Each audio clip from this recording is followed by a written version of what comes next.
I'm here at the Crumbs Doilies kitchen and I have my special guest, Tom Daley, in the house. Yeah. Because we are doing his wedding cake, which is so exciting. Very exciting. Yeah, and it's very soon. I know. Look, it's so exciting and it all looks really cute. It's good. It does, doesn't it? And last week I showed Tom how to get this amazing watercolour effect on a cake, and he did amazingly. And you can check that video out. It's up now. Great. Great. Probably in a little note card somewhere around. Probably in a little note card somewhere up here, up there perhaps. And now I'm going to show you how to stack one cake on top of another, because Tom is having 5 tiers, which is a lot of stacking. So it's going to be like a big cake, isn't it? It's going to be a massive cake. I'm for so your excited. lovely big wedding with all your loads of mates. Yes, it's going to be fun. But Lance has no idea what I'm doing, and it's just he's going to just see it on the first day. So next week we're going to reveal it to him for the very first time on the wedding day. No Fingers pressure. crossed you'll like it. So stacking a cake can be quite scary to some people because they worry about the cake sinking or falling over, or just the physical action of putting one cake on top of another and ruining it. And I am here to demystify all of that for you. So we've got our bottom cake here and it's nice and smooth. I've had it in the fridge, so it's I can touch it without ruining it, which is good. And I'm going to show you how to stack this guy on top. The first thing we need to do is make this one really sturdy so that it can take the weight of this one. Right. Because what you don't want is for this to be nice and soft and yummy, but then you put a cake straight on top of it and it sits there during your wedding, and over time it kind of like sinks into Falls over. Yeah, We don't nobody want wants that. So we're going to be using these pillars here, which you've got just there, and they are essentially big, strong straws. Good. You could probably drink a bubble tea with these maybe, but they're really super sturdy. Like, you know, I mean, I could probably break it because I'm strong, but it's not going to. they're not going to. Yeah, the cake's not going to make it fall over. That's the point. So we're going to put 4 of these in, but obviously these are quite long. So what we need to do is get them to the same level of the cake, but more than that, sometimes no matter how good your icing is, your cake might be slightly wonky. So what we need to do is make the pillars level so that the next cake up is level. Okay. Not necessarily level with the cake, because if the cake's wonky, it starts going off this way. Exactly. Yeah. So we're putting 4 pillars in, and I'm going to get you to poke one in just there. Here. I'm going to get you to do it with my here. Yeah, nice and straight. Just push it right in until you hit the bottom.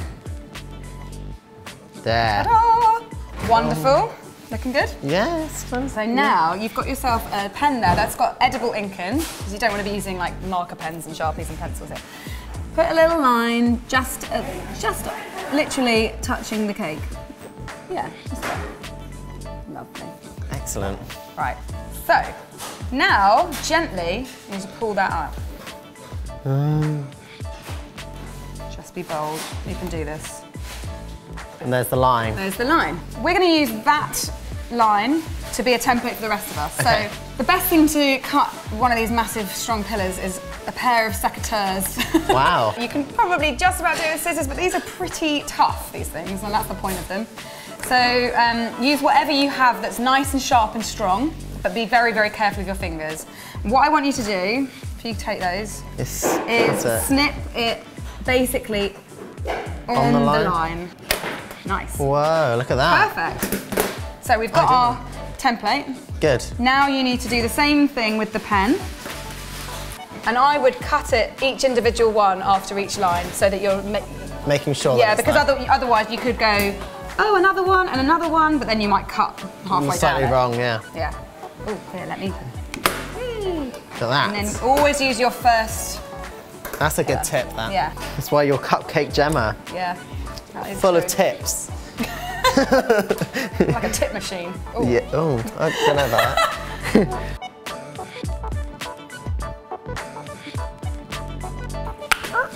Lovely. We'll see how level they actually are.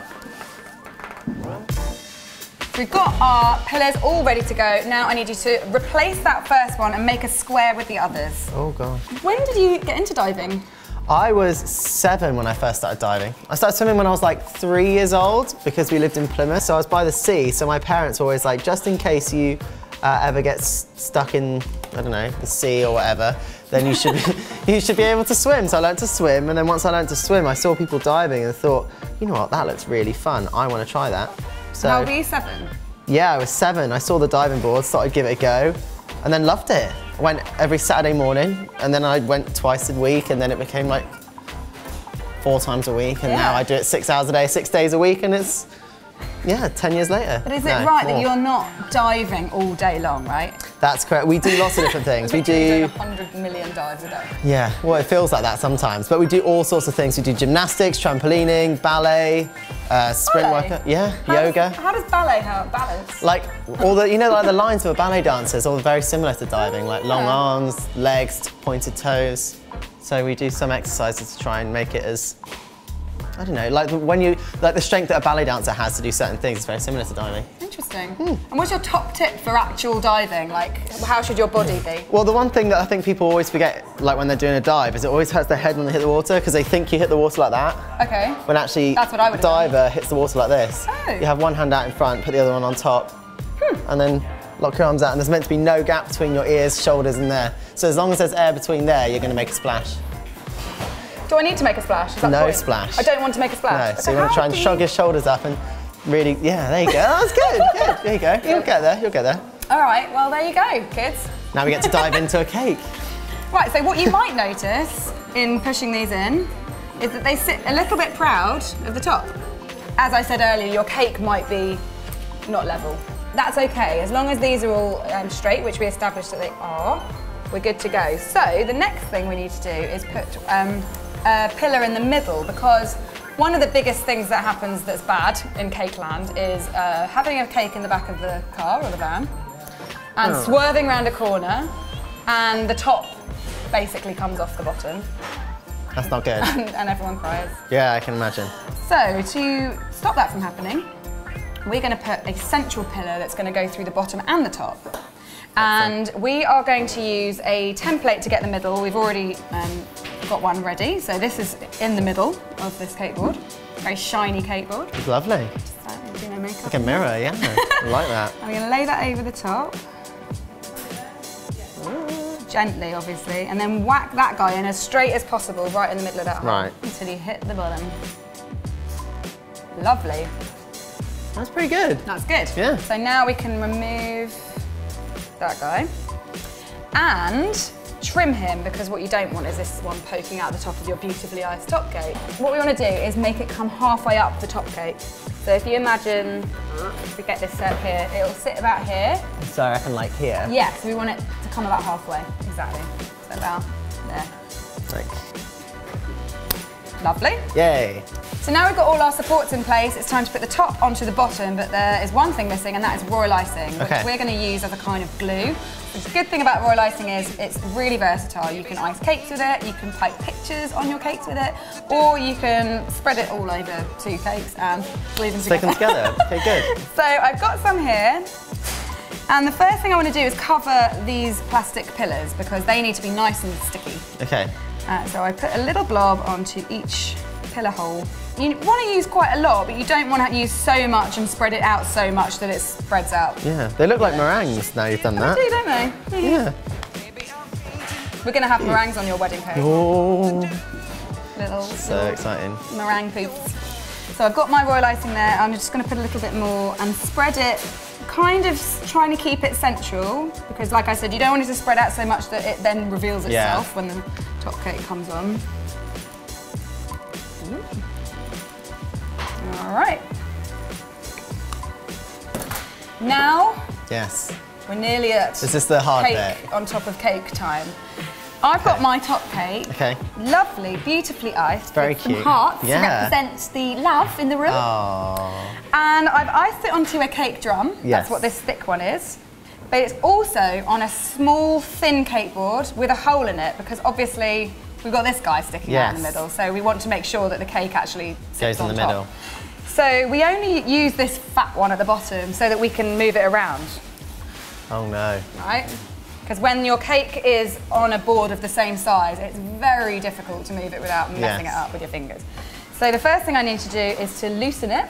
So I'm getting my palette knife, just a straight palette knife, and I'm going to just get the 2 cake boards separate.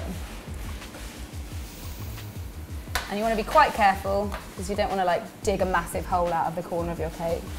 So once it's released, you then need to get your hands under it, which is the scary bit. This is the bit that people worry about. So, but we're going to make it look really nice after. Okay, good. So I have my cake in my hand. And then I can feel the hole, but I might just need your help.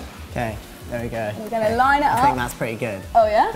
Back towards you a little bit. There you go, that's it. You're ready? in. I'm going to lower it very gently down. And then I'm going to pull my fingers away. Wow. And I get covered in icing. Yum. It's fine. And at the moment, you're thinking, oh my goodness, but it's all ragged around the edge because you just pulled your fingers out. But I'm going to show you a really neat trick. So I'm just going to give it a little wiggle just to help it settle on. If you want, you can use a cake board just to apply a little bit of pressure on the top. You don't want to do this with your hands, of course, because then you'll have a handprint. Handprint, yeah, you don't want that. Once you're happy with it being level and stuck and in place, we have to deal with this situation that's happening here, which is like big finger holes where I just pull my fingers out. Yes. And the easiest way of doing that is to use a bit of fancy beading. Oh, okay. So I'm going to show you a really, really simple one. I'm going to show you on this bit of paper first so that you can see it just flat. I've got a piping bag with just some buttercream here and a 0.3 nozzle. Okay. And I'm going to do a blob and I'm going to pull it away. Right, ready? Okay. Blob and pull. And then on top of the middle of that, I'm going to do that again. Why don't you give it a go? Okay. So is it like you apply the pressure from the top, right? Yeah, but what I like to do is make sure this is wrapped around a finger, otherwise you have the danger of it pooping out all over the other end. Nah. Yeah.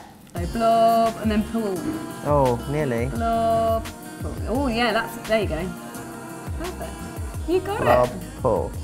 Blob, pull. I have to do the sound effects with it too. Blob and the old blob and pull. Blob and pull. Right, so I'm just going to go around the bottom of this and I want to make sure that I'm covering any big gaps. So I might just make this bit the back because this is the worst. Baseline, okay. So I might actually, because this is quite a bad one, I'm just going to go ahead and fill that up. And then that's when you start doing the old blob and pull. And you can kind of see what's going on, so I think you should finish it. I'll try. But if it's bad, we can make it the back of the cake. Yes, absolutely. Right. Blob and pull. Yeah, make your blob, yeah, there you go. Blob and pull. Yeah. Blob and pull. My full-on concentration face. This is what it is. Yeah. And then when you get to the end, do one more blob and pull, and then just do one blob. There you go. Yay! That is pretty good. Look at that. I mean, that bit's good. Then when it gets to my bit, but look, when you're spinning it around. When you're spinning it, no one will ever know. It's all a blur. No one will know. That's really cute. Reckon you could do that?